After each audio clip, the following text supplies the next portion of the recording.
मदीने के करीब खैबर का किला मुसलमानों के लिए बड़ा खतरा बन चुका था। उसकी दीवारें बुलंद और दरवाजे बेहद मजबूत थे।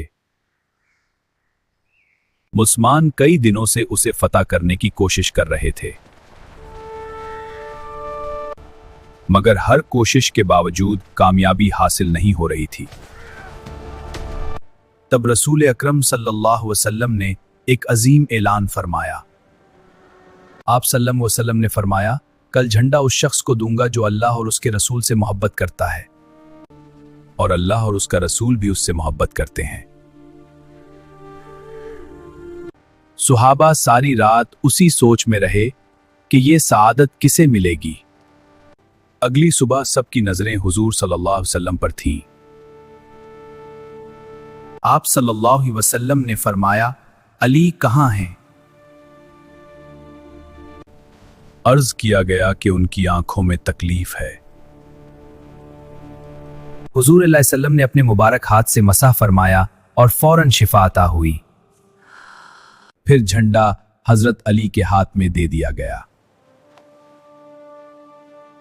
शेर खुदा पूरे यकीन के साथ मैदान में उतरे। दुश्मन का मशहूर पहलवान मुकाबले के लिए आया। अल्लाह ने अपने शेर को फतह नसीब फरमाई।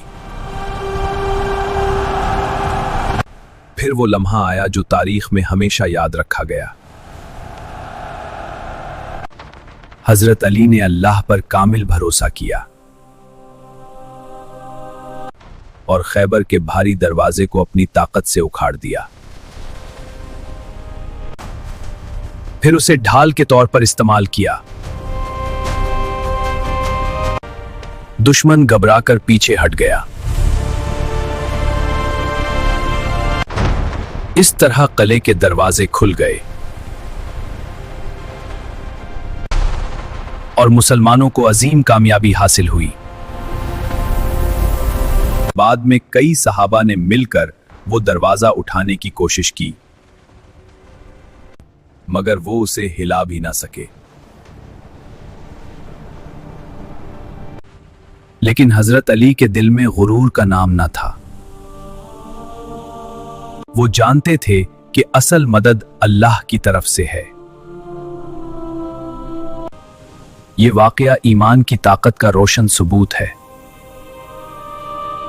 इसीलिए हजरत अली को शेर खुदा कहा जाता है।